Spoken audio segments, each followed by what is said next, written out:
There is a quiet moment, usually when the world has finally stopped asking anything of you, when something very strange can happen inside your mind.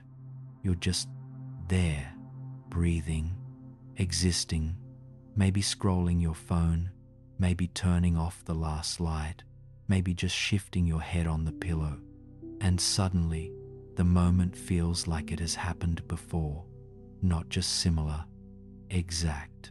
The way the light falls on the wall, the way your hand rests, the silence between two thoughts. For a heartbeat, you feel like you are standing inside a memory that never really existed. That is déjà vu, a glitch, a whisper, a fold in the fabric of time and self. Tonight, as you slowly drift towards sleep, we're going to wander gently into that feeling. Not to solve it, not to break it apart with cold logic, but to walk around it softly, like you'd walk through a quiet museum after hours. We'll explore what science thinks déjà vu is. We'll explore what it might mean about your memory, your identity, your sense of reality. And along the way, we'll touch something deeper. The possibility that the you think you are is not as solid, not as fixed, not as simple as you once believed. Because déjà vu is not just about time. It's about you, about the fragile line between what is real and what is remembered, between what your brain shows you and what actually exists. So as you listen, you don't need to do anything. No effort, no trying to understand every detail. You can just let the words wash over you like low tide. If you drift off halfway through a sentence, that's okay. Your mind will keep wandering without you. Tonight, we'll follow déjà vu through the corridors of your brain, through your dreams, through your emotions, through your sense of self, until all of it melts into a gentle truth. Your mind is stranger, softer, and more beautiful than you think, and the person you believe you are is only one of many versions quietly living inside you. Let's begin. Fact 1. A universal glitch in the human mind. Some experiences belong to everyone.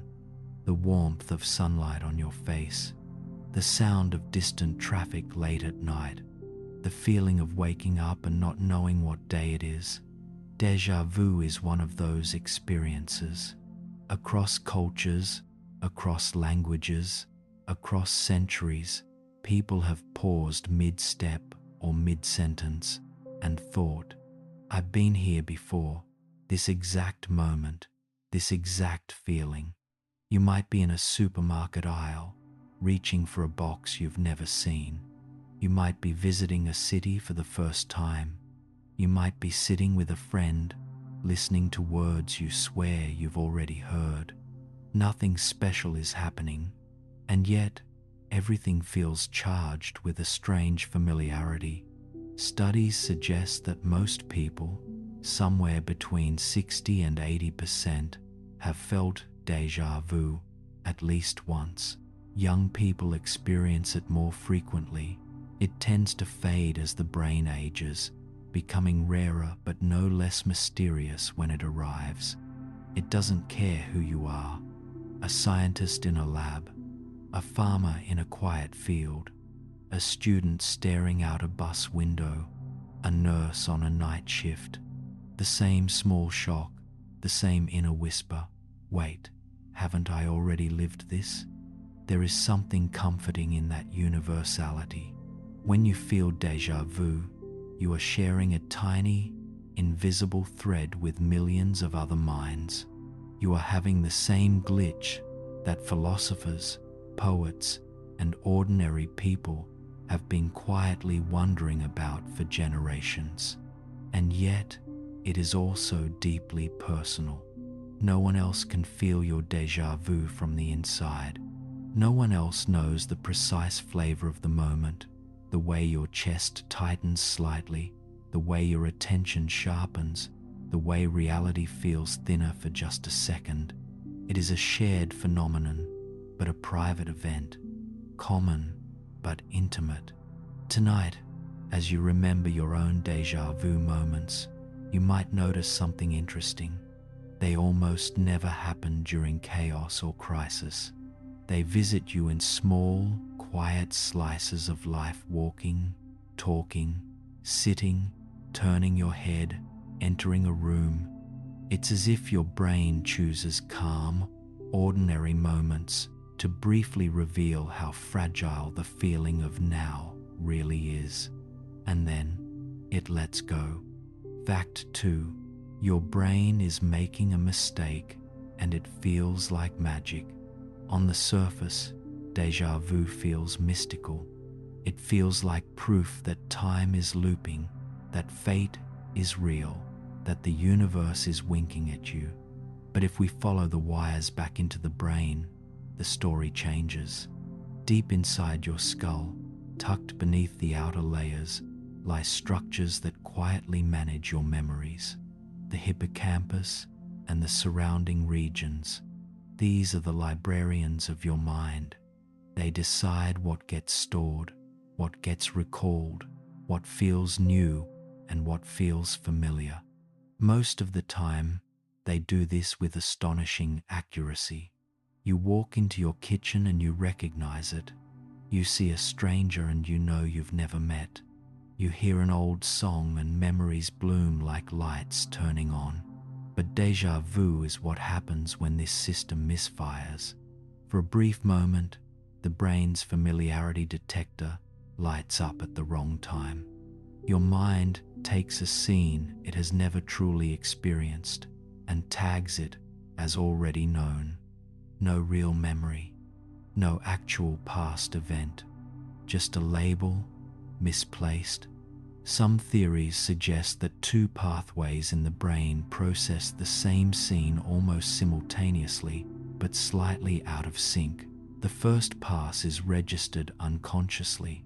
The second arrives a fraction of a second later, and because it feels like it has already been processed, your brain interprets it as a memory, as if you are experiencing the present as the past. Other theories focus on the temporal lobe, the region that helps form and retrieve memories. In certain conditions, like temporal lobe epilepsy, people can experience prolonged, intense déjà vu as part of a seizure. In those moments, the brain's familiarity circuits flare too brightly, flooding the mind with a powerful but misplaced sense of, "I know this." In healthy brains, the same thing may happen on a much smaller, harmless scale. A tiny spark in the wrong place, a brief echo in the circuitry. From the outside, it is just a glitch. But from the inside, for the person living it, it feels like the world has doubled over on itself. It's one of the quietest examples of a profound truth. Your experience of reality is not reality itself. It is what your brain builds for you. And sometimes, even when nothing strange is happening in the world, something very strange is happening in you. Fact 3. Memory is not a recording, it is a reconstruction. We like to imagine memory as a kind of inner video archive. Something happens, the brain records it, and later we play it back. But that's not what memory is. Memory is a living, flexible construction. Each time you remember something, your brain is not pulling a file off a shelf. It is rebuilding the scene from scattered pieces. A sound here, a color there, a feeling, a smell, a fragment of context. It's more like painting than replaying. Inside your mind, there are at least two broad categories of memory. Explicit memory, the things you can consciously recall, the name of a friend, a vacation, your first day at school. Implicit memory, the things you know without being able to explain. How to ride a bike, how to read someone's tone, why some places feel safe, or wrong. Déjà vu may appear when these systems fall out of alignment. Imagine your brain walking into a new room. Consciously, you've never been there. Nothing in your explicit memory recognizes it, but unconsciously, pieces of the scene resemble something from your past. The angle of the window, the color of the floor, the way the chairs are arranged. Your implicit memory quietly notices the pattern. It sends a soft signal. This feels familiar. Your explicit memory looks around, searches for a specific recollection, and finds nothing. The result is a tension, a feeling of knowing without knowing why. That contradiction is déjà vu. The mind says, I know this. The facts say, no, you don't. It's like hearing a melody you swear you've heard before, but you can't remember the song. Or smelling something that almost drags a memory to the surface, but it never fully arrives. Déjà vu is that half-risen memory feeling, but spread across an entire moment in time. It covers the room, the sound, the light, your own body in space. And because memory is reconstructive, not perfect, your brain doesn't always distinguish cleanly between pattern and past. Tonight, as you drift, you might notice how many moments in your life carry echoes of others. A face that reminds you of someone, a city that smells like another place, a conversation that feels like a remix of countless earlier talks. Your life is not made of separate, cleanly divided events. It's made of overlapping patterns. Sometimes, when those patterns align just right, your brain whispers, we've been here, even when you haven't. Fact 4. Your attention is always a step behind your senses. Déjà vu often arrives in quiet, unfocused moments. You're tired, distracted, half in your head, half in the world. You glance around, and suddenly, the scene snaps into that eerie sense of repetition. One theory suggests that this happens because your brain saw the moment before you did. Here's how it might work. The first time your eyes take in a scene, your attention is elsewhere. You're thinking about a message, a memory, something you just felt. The brain still processes the environment, but it does so quickly, unconsciously, like a background scan. A second later, your attention finally lands fully on the scene. This time, you notice it, but the brain has already processed a rough version. So when you consciously see it, your mind compares it to very fresh, just created traces from a split second ago. And it says, oh, I've seen this before, not minutes ago, not years ago, but moments ago. You experience the present as if it were a memory of the near past. This idea is sometimes called an inattentional theory of déjà vu. It highlights something subtle. You are always slightly behind your own senses. Light hits your eyes, sound reaches your ears, signals travel, are interpreted, filtered, assembled into a coherent now. By the time you are aware of a moment, your brain has already done a great deal of work on it. Déjà vu might be one of the rare times you catch that delay, a tiny desynchronization, a double take in neural time. It's like hearing an echo and mistaking it for a voice from somewhere else. And in these small lags, in these misalignments between sensation and awareness, reality can feel slightly doubled. You stand inside a moment that feels layered, the same experience sitting on top of itself. As you relax into sleep, you can think of your awareness as something similar, a thin, gentle ripple riding on top of deeper processes you never see. You don't have to manage all of that. You don't have to be caught up. Your brain has already seen the world, already done the work. You can rest. Fact 5. Dreams may leave shadows that feel like déjà vu. Many people notice the same thing. Déjà vu sometimes feels less like remembering real life and more like remembering a dream. There's a haziness to it, a softness at the edges, a sense of "I've been here before" without knowing when or why. Your brain does not shut off while you sleep. It replays, recombines, and rewrites. It takes fragments of your day, pieces of your past, and assembles them into strange little movies that run behind closed eyes. Most of those dream scenes dissolve when you wake.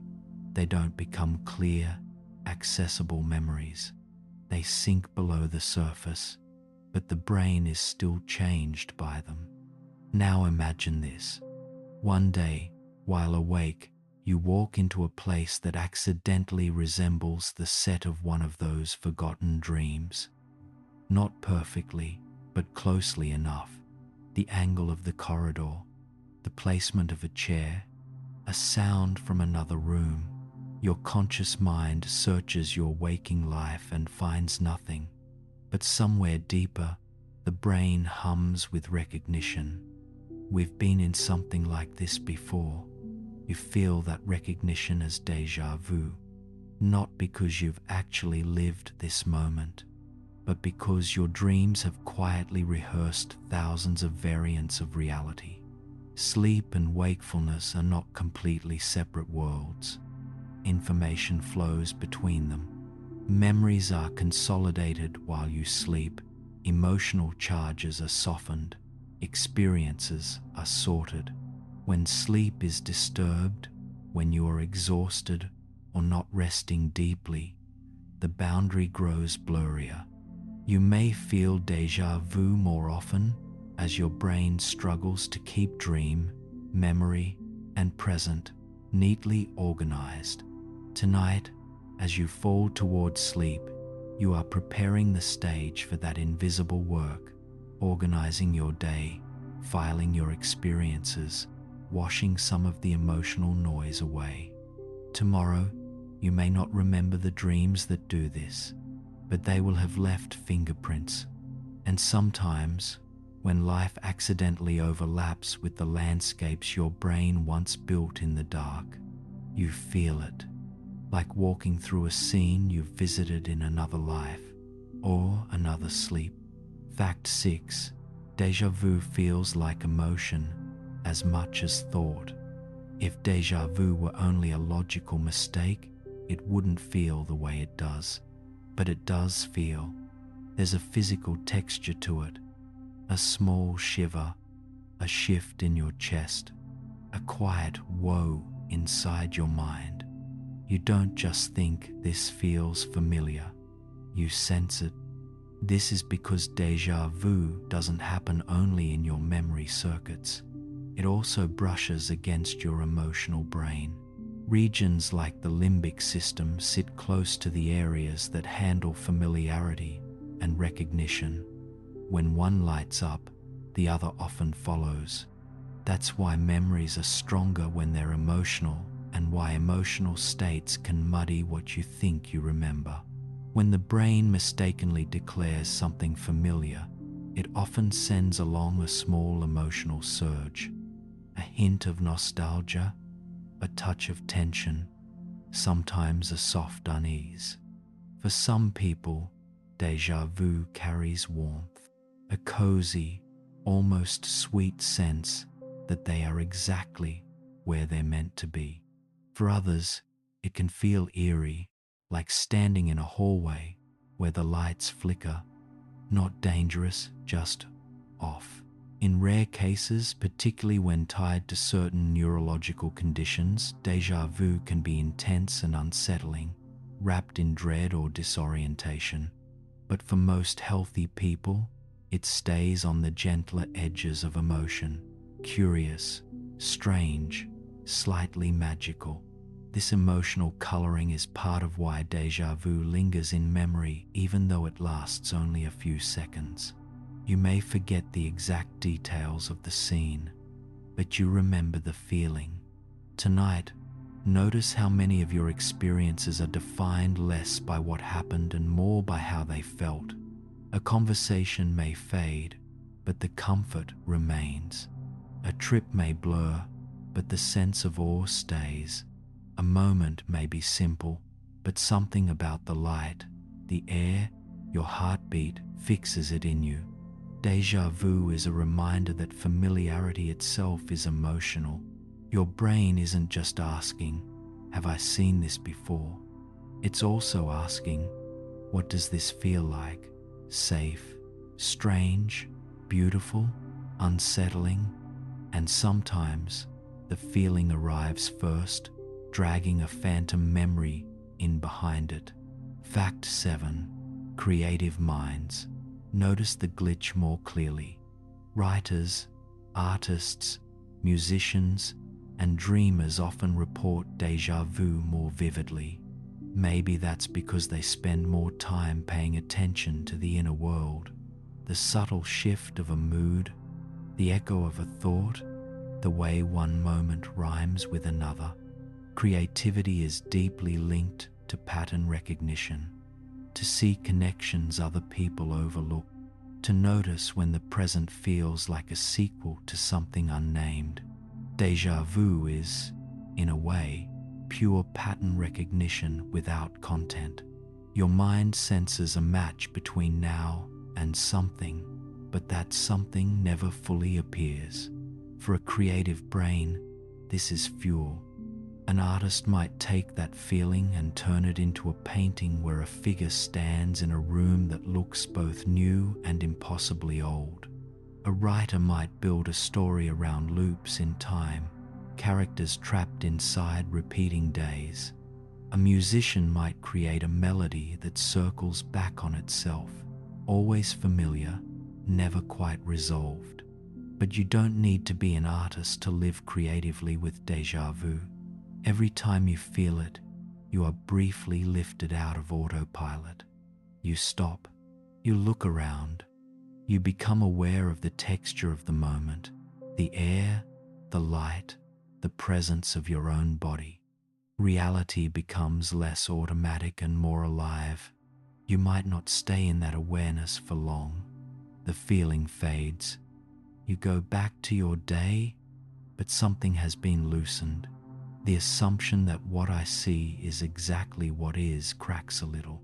You remember that your mind is involved in creating the scene you live inside, and in that crack, creativity lives. As you lie here now, letting your thoughts slow, you are already in a creative state. The line between imagination and memory, between inner and outer, is softening. You may drift into dreams that remix old places into new ones, rebuild people you've known out of fragments. Later, in waking life, your brain may recognize those patterns again and whisper, "We've been here." Whether you turn that into art or simply into a quiet smile is up to you. But the glitch itself, that small spark of déjà vu, is a reminder. Your mind is not just a receiver of reality. It is a storyteller. Fact 8. Déjà vu bends your sense of time. Most of the day, time feels simple. Past behind you, future ahead, the present crawling steadily forward. But in the instant of déjà vu, that line folds. The present feels like it is wearing the costume of the past. You stand in a moment that feels double-layered. Now and then, at the same time. Philosophers have long wondered whether time is something out there in the universe or something built inside us. Déjà vu quietly votes for the second option. If your brain can make a brand new moment feel old, if it can mislabel right now as already lived, then your sense of time is not a direct reading of reality. It's an interpretation. Inside your memory systems, Experiences are not only stored as what happened, but also as when it happened. This timestamping uses structures like the hippocampus to track order and sequence. When that system glitches, even in a tiny, almost harmless way, your inner clock slips. A fresh moment is stamped as if it belongs to the past. For a second, your experience of time is not a straight line but a loop. You may have felt something similar in other situations. During a crisis, when time seems to slow down, stretching a few seconds into something vast. During a deeply absorbing experience, when hours vanish and you're shocked at the clock. When you smell something from childhood and suddenly feel as if you've fallen backwards in years. Time, for the brain, is elastic. Déjà vu is one of the gentlest ways you can feel that elasticity. As you fall asleep, your sense of time will distort again. Minutes may feel long, then disappear. Dreams may seem to last hours, even if they pass in seconds. Your brain will play with the order of things, replaying pieces of your day out of sequence, blending old and new. When you wake, you will re-enter the narrow stream of ordinary time, but a part of you now knows it's not the whole story. You have felt, in your own body, how the mind can bend time just a little. Fact 9. Your brain can't fully explain déjà vu, and that's okay. Science has come a long way in understanding déjà vu. We know some of the brain regions involved. We have plausible theories. We've even induced déjà vu-like sensations in controlled experiments. And yet, no single explanation fits every experience. Not every episode comes from inattention, or dreams, or temporal lobe quirks. Some may come from one mechanism, some from another, some from combinations we don't yet see. In that way, déjà vu is like consciousness itself. We can describe parts of it, map some of the circuits, model pieces, but the full feeling, the exact way it is to stand inside a moment that feels ancient and brand new, remains private, irreducible, unsolved. You might think that this is frustrating, that everything mysterious should be dissected until nothing strange remains. But there is another way to relate to the unknown. You can let it exist. You can let some rooms in the house of the mind stay dimly lit. When you feel déjà vu, you can choose not to panic, not to overinterpret, not to build elaborate cosmic explanations. You can simply think, the mind is doing one of its little tricks again, and then you can soften into it. Notice the moment more clearly. Let the strangeness remind you how delicate perception is. Not everything your brain does needs to be brought under control. Not every glitch needs to be patched. Some of them are part of the texture of being human. Forgetting a word, remembering a dream midday, feeling a wave of sadness for no clear reason, suddenly recognizing a pattern in your life, or standing in a room and feeling like the universe just briefly pressed repeat. The goal is not to solve yourself. It is to live with yourself kindly, curiously, gently. Déjà vu is one small invitation to do exactly that. Fact 10. Déjà vu is a doorway into letting go. At the end of this long, quiet wandering through déjà vu, you may notice something. We began with a glitch and ended at something like peace. Because hidden inside this strange experience is a soft truth. You are not fully in control of your mind, and you don't need to be. Your brain interprets, it guesses, it mislabels, it bends time, blends memory, and occasionally convinces you that you've lived a moment twice. And yet, through all of that, You go on. You love. You work. You laugh. You heal. You sleep. The fact that your mind can be wrong, that it can create a feeling of memory where none exists, doesn't make it broken. It makes it human. Tonight, as you lie here, you can let that truth soften you. You don't have to catch every thought. You don't have to untangle every mystery. You don't have to decide whether déjà vu is cosmic or neurological or both.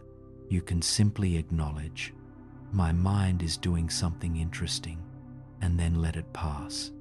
Like a wave, like a cloud, like a dream you won't remember in the morning. Your breath is slower now. Your body is heavier.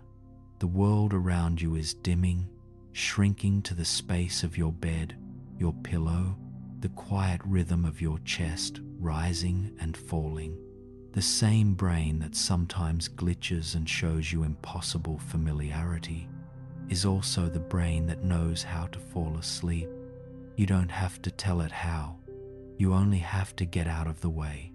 If déjà vu is the mind briefly looping, sleep is the mind finally letting go of the loop entirely, dropping the storyline, releasing the need to say, I've been here before, because in sleep there is no here, no timeline, no comparison between past and present, only drifting, only dark, only rest. So now you can let all of this déjà vu, memory, time, self gently fall into the background. Let your attention narrow down to a single, simple thing, your breath in and out. Each exhale loosening the grip of wakefulness. Each inhale welcoming the soft, quiet unknown. Whatever your mind chooses to do next, dream, wander, repair, replay, it can do without you watching. You can go into the dim, into the deep, into the part of consciousness where even déjà vu cannot follow. Good night. Sleep well.